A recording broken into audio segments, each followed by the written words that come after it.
Hello, hello, and welcome to our weekly dialogue with Helga Zepp-LaRouche. She's the founder and chairwoman of the Schiller Institute. It's February 12th, 2025. I'm Harley Schlanger, and I'll be your host. You can send your questions and comments to Helga via email at questions@schillerinstitute.org, or you can post them in the chat page. And I hope you have a lot of questions because there's a lot going on in the world, and Helga's voice is needed more than ever. Now, Helga, I think without question, the leading developments are related to the danger of an escalation of the crisis in Gaza. Netanyahu's threat to break the ceasefire in Gaza, to go back to hunting down Hamas and committing genocide in the process. And then there's President Trump's so-called peace plan, which involves the U.S. takeover of Gaza and the removal of 1.5 to 2 million Palestinians to Egypt or Jordan or some other location. This has been condemned by the vast majority of nations, including all of Israel's Arab neighbors. The only positive part of what he said was when Waltz, the national security advisor, said, if someone has a better plan, we'd like to hear it. So Helga, the first question for you is, why will Trump's plan not work? And from an Ohio podcaster, he asked, how can we get Trump to see that the Oasis plan is a better solution? Well, first of all, I think it's really a potential tragedy what we are seeing, because when Trump made this ultimatum, shall I continue?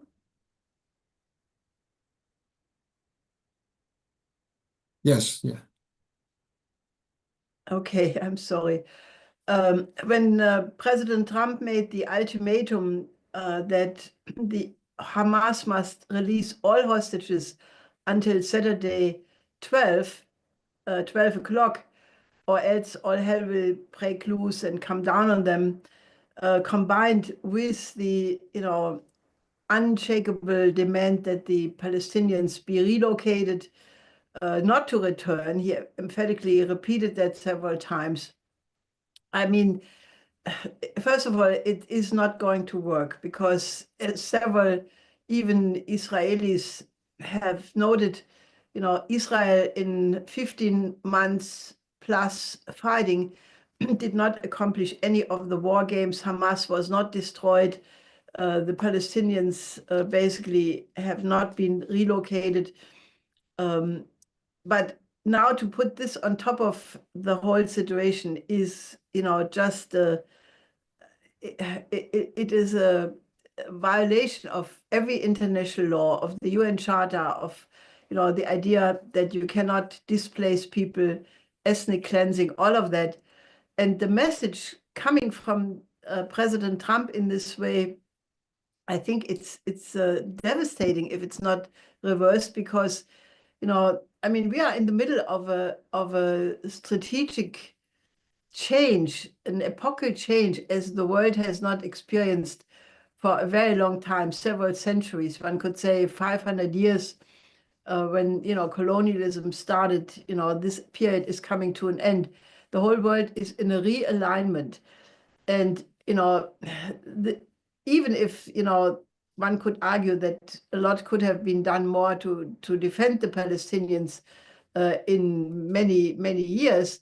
Nevertheless, this will be read by more than 1 billion Muslims all over the world. It will discredit the image of the United States if not reversed.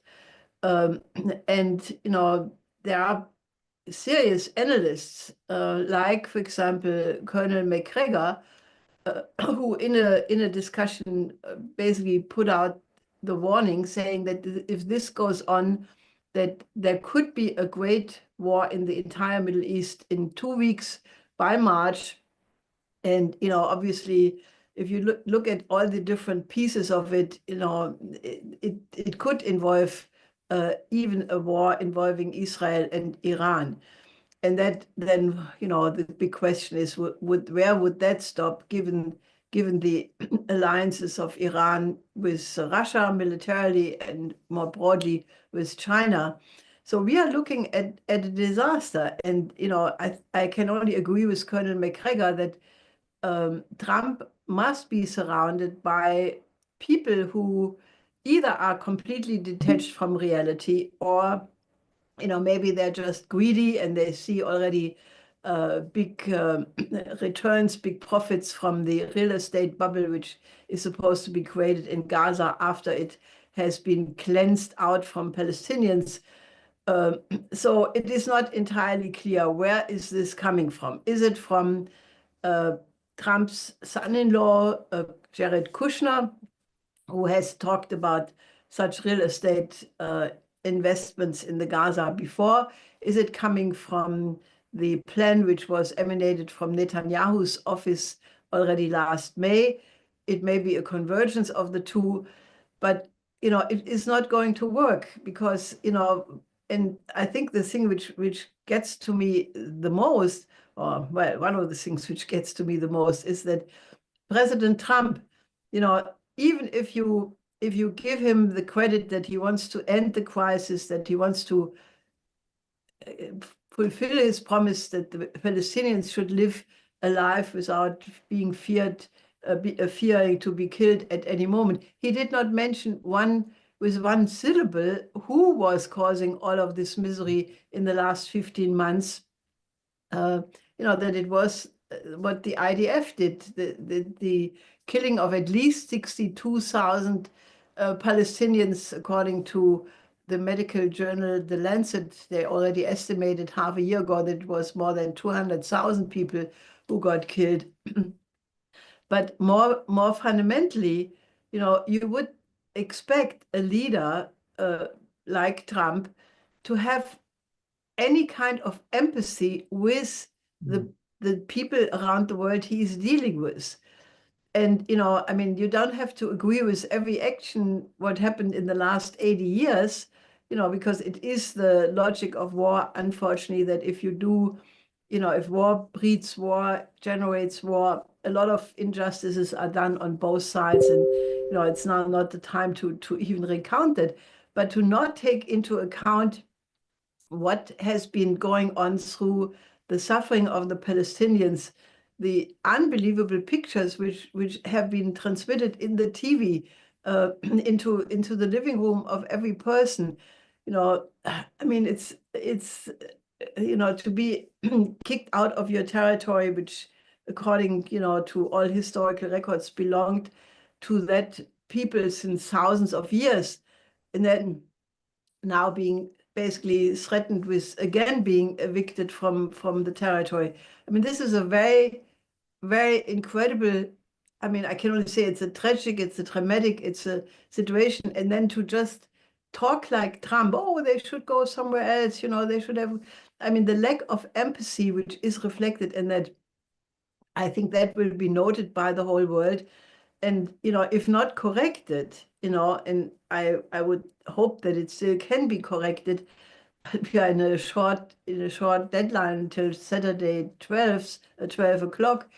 I think that the long or not so long medium range effect of that on the status of the so-called West, of the status of the people who pretend to be Trump is not supporting the rules-based order anymore, but the West will be blamed by the entire world, the global South, the global majority. And, I mean, the absence of empathy in all of that is what startles me the most, because, how are we human beings or are we not? Are we trying to, improve the world and create a better life for the people in our generation so that future generations have an even better life? Obviously, all of that has vanished from politics. And I'm afraid that we are looking at a decay and descent into a barbarism, which does not spell well for the future of humanity if it's not reversed. Well, the second part of the question was, how can we get Trump to see that the Oasis Plan is a better solution? Well, that's what we are trying to do. When Mike Waltz said this thing, that this is the best proposal which Trump makes, and if other people have better proposals, they should come forward with it. we went into an immediate mobilization to, put the Oasis Plan, which we have been campaigning for now, more than a year, where we put the actualized form of the Oasis Plan on the agenda. We conducted several international conferences. We had many meetings of the International Peace Coalition, and we are right now talking to a lot of people, forces, individuals, institutions, to come out and endorse the Oasis Plan. So there is a whole mobilization going on already. So, President Trump would have a chance. I mean, if he would now step forward and say, okay, there is a better proposal which came up. It is the plan to create much more water, not high-rise buildings and casinos in Gaza, but to create a real basis for peace by, making new fresh water available, by building canals, by building nuclear plants for large desalination of ocean water to irrigate the entire region, and then, show some of the pictures and give people a vision. I think it could be done. I know from the many organizing discussions we had that the whole world would, maybe except a few, which are the obvious ones, but the whole world would full-heartedly agree that it's better for the Israelis, it's better for the Palestinians, it's better for all the neighbor countries, because, something like this has never happened, that where all the neighbors, all the Arab neighbors, basically come out and oppose what Trump is proposing. And some of them are very dependent on US military aid, on financial aid. Nevertheless, they have all come out and said, no, we cannot accept that, because if they would accept that, their governments would not be so stable in the short term, because the injustice is being perceived by everybody who is a thinking human being, especially in the Muslim world.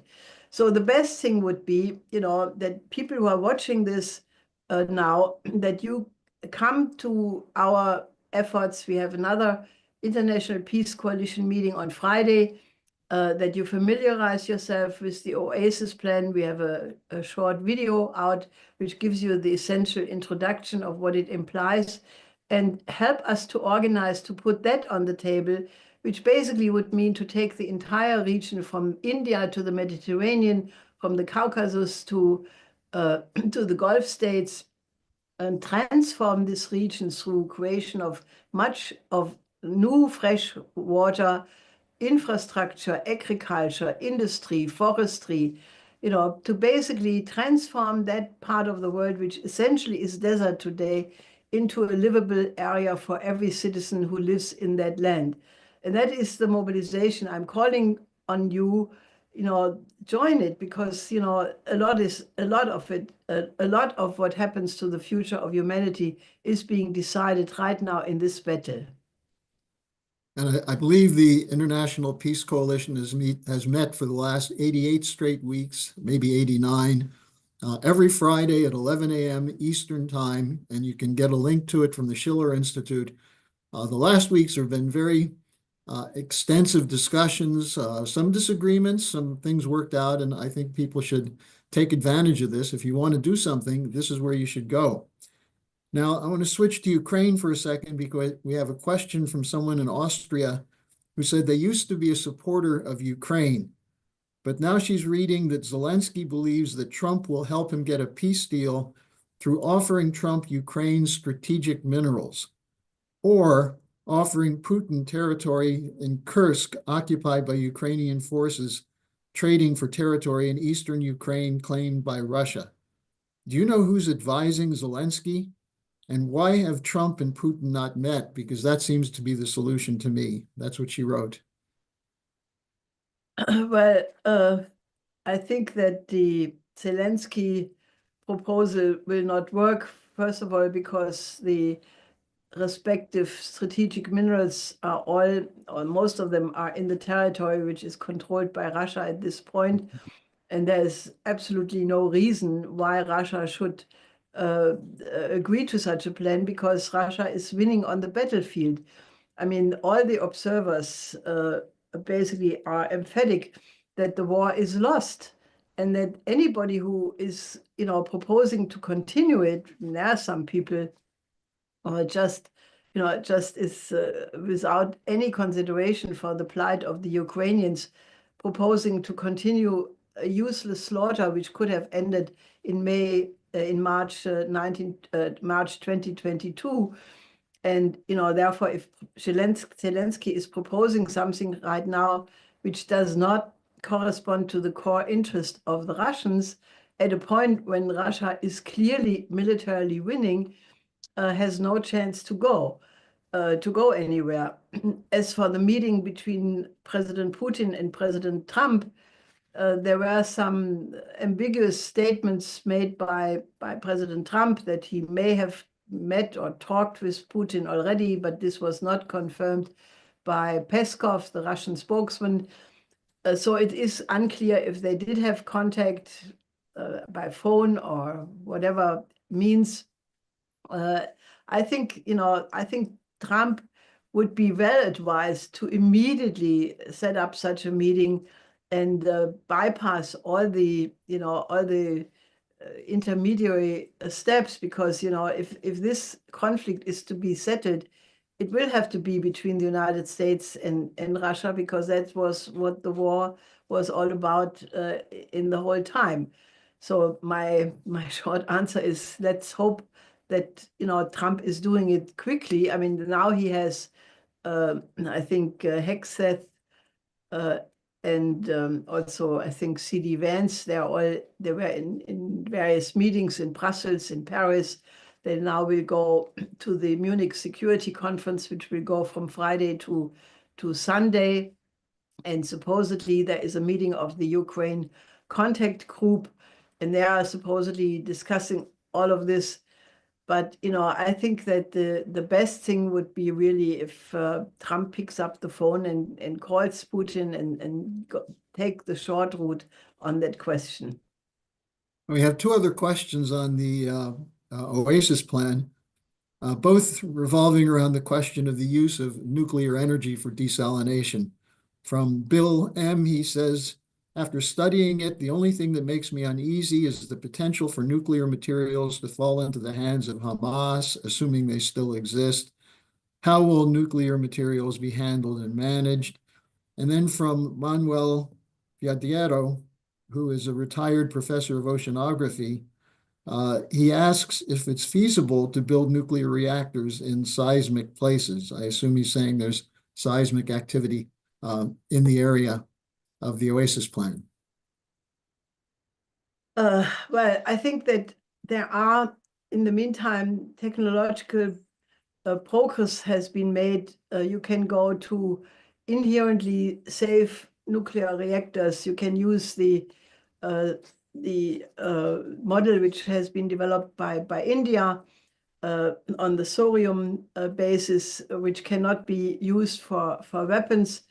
On other basically you have models like the pebble bed reactor, which can physically shut down in the moment there is any malfunctioning.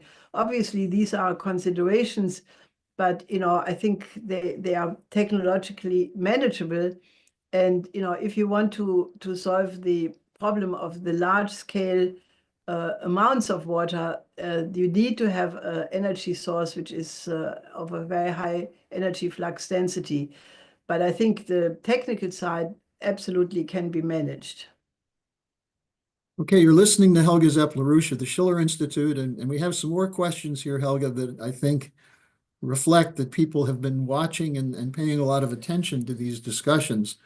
From a supporter in Germany, she writes, "Thank you for your discussion with Dr. Rugemer, who wrote a book about Friedrich Merz and BlackRock. I'm having trouble getting my friends to talk about this. They say it just shows that Merz, unlike Schultz or Habeck, was a successful businessman, which would make him a good chancellor. How do I get them to see the danger Merz represents?" Well, I mean, I think it's not just Merz, I mean, Merz obviously, I mean, I watched the debate between Merz and Scholz, the famous duel, where the two main candidates were talking for 90 minutes. And what struck me about that debate was that, they were talking a lot about the economy. Migrant issue was the main topic, but everything else was completely blended out. Nothing about the Middle East situation. Naturally, in Germany, you cannot discuss this in any case. But nothing about the relationship with the BRICS, nothing about the danger of the nuclear war coming eventually, if this medium range missile deployment, which was agreed between Biden and Scholz around the last NATO summit, if that goes through by 26, that's not so far away, it makes Germany a prime target for any escalation, which then for sure would happen. Nothing of this, no war danger, no situation in the global south, the BRICS, nothing. I was really shocked. I mean, this debate was under a complete bubble, like in German, the word is Käseglocke, the Deutsche Käseglocke. It was absolutely terrible. My advice to you is, Rügemar, Dr. Rügemar is publishing a new book, which he just presented in a press conference in Berlin. I think you can get it online already. I would suggest buy this book, read it, because he has lots of detailed information, and show it to your friends and basically say, look, if you want to know who is the combination of Wall Street, of the City of London, the military-industrial complex, Silicon Valley, and especially the method of profit maximization for profit's sake, that which has brought the whole world to the edge of World War III, then that is this system of BlackRock, Vanguard, and the other investment consult, the investment, the word in English, help me, Harley. It's Asset manager. Asset managers, yes. These are the people who, they're the ones who profit from the stocks in the military-industrial complex. They have an interest to have one war after the other. And, the other thing which I think is important, Merz belongs to a certain, get rid of the big state, libertarian views on the economy. And that is one of the big, I would say, other weak spots of the Trump administration, is that he seems to be surrounded by people who want to cut down the government. I mean, it's one thing to cut down on USAID because it has been involved in regime change, color revolution, manipulation of foreign policy in over 100 countries, what was, under the Biden, Obama, and previous administrations the case. So there is a positive side, but if you then cut down all the state functions and cut it down to the bare minimum in the von Hayek, von Mises, Austrian school tradition, I mean, and then you go only for military expenditure, where do you end up? You end up in a Schachtian economics. And we in Germany had that, Hjalmar Schacht was the minister for Hitler, and his model of economics to cut down on social expenditures and put everything into the military. I mean, that is a model which already brought Germany into terrible catastrophe, for which we have not recovered to the present day. So I think there is no shortcut. I mean, start with the book by Dr. Rügemar, but then, take your friends into the history of Schachtian economics and basically say, if you have a combination of the present, I mean, the problem is there is no good choice. I mean, there are some, all these parties have problems, but, I think Merz is definitely somebody who should not win the election. We have an email from someone who says that her favorite part of these webcasts is when you talk about culture. And she said, I was sickened this last week by Super Bowl mania, betting, so-called entertainment, half-naked women, naked men. It was disgusting. We need a change in the cultural paradigm. But how do we do it through the education system? How can we reform the education system in the West? Well, first of all, don't watch Super Bowl if you hate it so much. I mean, don't torture yourself. I'm serious about it because, already um, Plato advised that the parents of his time should not allow their children to go to the theater performances of the great tragedians, Sophocles, Aeschylus, and similar authors, because the violence portrayed in these plays would be too much for the children to cope with, because children still grow and they have, they can be ruined at an early age. I mean, if Plato would see what's going on today, he would turn in his grave many, many times. But, it is also an effect that Schiller in his The Bride of Messina, that's a play, and in the introduction to that play, he writes that culture has a power, that if you go to a great theater performance, that power does something to your soul, and that power remains even if the performance is finished and you go home. It remains with you. You know that for yourself. If you have an uplifting experience, it stays with you for days, maybe longer. But the same thing is unfortunately true if you watch something ugly. I mean, I have stopped doing any such things, but in the past, for example, if you watch one of these crime stories in Germany, you have no more movies, you only have crime stories, krimis, which nowadays don't have a plot anymore. They only have violence, pornography, perversion, violence without any sense. And if you do that to yourself and you watch that, it puts an imprint on your mind, which also stays for days, if not longer. So that's why I say don't do it to yourself. I mean, how to get to a better education system? I think it's a big problem. The various countries of the global south reject all of this perversion, the gender business, the right for children to transform their gender once a year. I mean, it's just crazy stuff going on. They reject it. The Chinese reject it, the Russians reject it, the Africans reject it, many other countries. And they go back to their own best traditions. Naturally, in science, they take a universal approach and just take everything which has contributed to the progress of humanity over the millennia. And what we have to do in the West, we have to, and it's very difficult because most of the governments are either, they belong to this neoliberal, everything goes, everything is allowed school, or they're ignorant of the great traditions, having a very limited idea of what, quote, tradition is supposed to mean.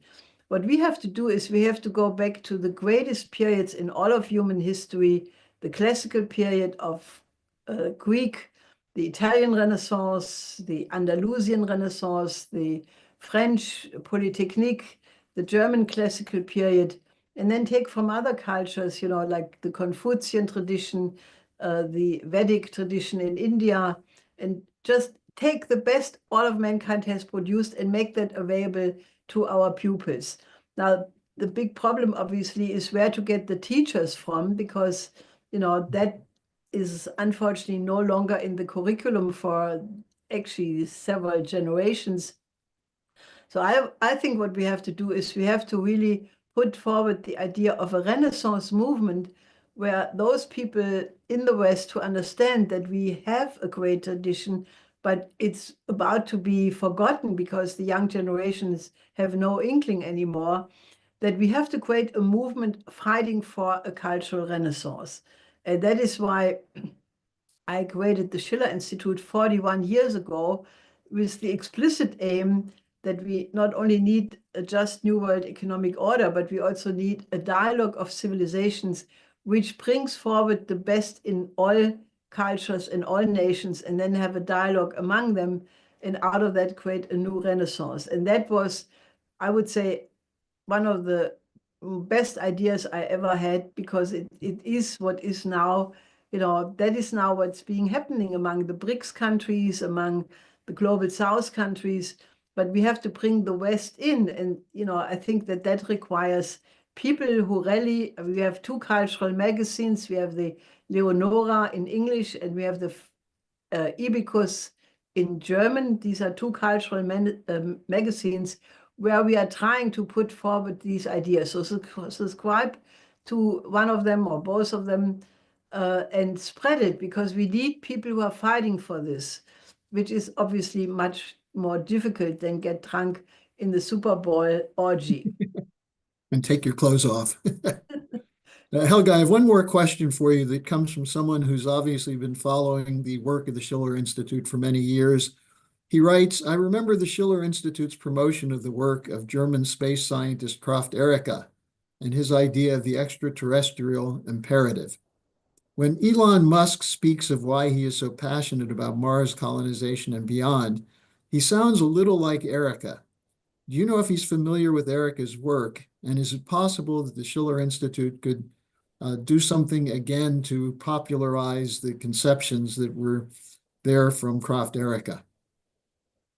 I don't know if Elon Musk knows about Kraft Erika. I agree. That's probably one of the best aspects of Musk, because he seems to have an idea of the vision for humanity. What happens to the identity of humanity once you start to travel in space and have the idea of colonizing space. So, if any one of you who is listening would help, maybe some of you know how to get to Elon Musk, take the work we have published about Kraft Erika. We have a book out from Marsha Freeman, a beautiful book about Kraft Erika. Get that to Musk, and maybe he responds to it. I think we are right now promoting Kraft Erika in Germany, because Germany is one of the countries with Obert and others, Erika himself, who were the pioneers of the whole space dream. Kraft Erika had the 3 laws of the space travel. I don't have them by word now, but it basically says there's no limit to man than man himself. And that's alone already an incredible idea. It liberates the idea of thinking, which I think is extremely important. So I think I fully agree, because Kraft Erika wrote these things in the 50s, in the 60s, in the 70s, but it's hard to find anybody who has a more beautiful conception of what it does to transform the human identity once we work internationally together, and basically build cities on the moon, cities on Mars. And I think that is the only hope, that we eventually will overcome this condition of toddlers who kick each other, and become adult. Can you give us a preview of what to expect from the Friday International Peace Coalition meeting? Yes, we have this time very timely an extraordinary number of speakers. I think the danger that by Saturday on 12 o'clock you will have an escalation into a wider war or following shortly thereafter should give us an incentive to really work very hard to put the Oasis plan on the table right now. So we have as speakers former Foreign Minister Naledi Pandor from South Africa. Obviously, South Africa had a very important role in respect to being passionate about the plight of the Palestinians. So it's a great honor that she will be there. Then we have extremely important speakers from the better tradition in the United States, the Eisenhower Media Network. These are people all who refer to Eisenhower. And he, had this plan to use nuclear energy for desalinization in his time. So that is a way of how, maybe the Republican Party can actually relate to this Oasis Plan, seeing that it is in the tradition of their own party. So that may help to get Trump actually to adopt the Oasis Plan. And then we have naturally extremely important people from Palestine, diplomats from other countries from the Middle East region. So we will put out the invitation today on the website of the Schiller Institute. So go to this website, look at the other names, and then organize to get the maximum number of people participating or at least watching the upcoming IPC meeting on Friday, because it will be a major, major intervention to try to get a better agenda on the table before it is too late. Well, that's Friday morning at 11 a.m. Eastern. And Helga, given that so many of the questions today were people asking, how do we do this? That would be an excellent place for them to start. So thank you for joining us today. Any final words? Well, I think we are sitting on a potential powder keg which could explode into a catastrophe. So make sure that your contemporaries are woken up to this danger, and put the Oasis Plan on the table, because the Oasis Plan is an important ingredient of the need to go to a new security and development architecture. I mean, if President Trump would call President Putin and respond to the demand which has been forwarded by Russia since quite some time, the need for a new security and development architecture, that is the only way how we can bend the danger of war for good in the tradition of the Peace of Westphalia, recognizing that in order to get to peace, you have to take into account the interest of the other, and that means all others. So that is what we will discuss also on Friday. Okay, we'll see you then. Till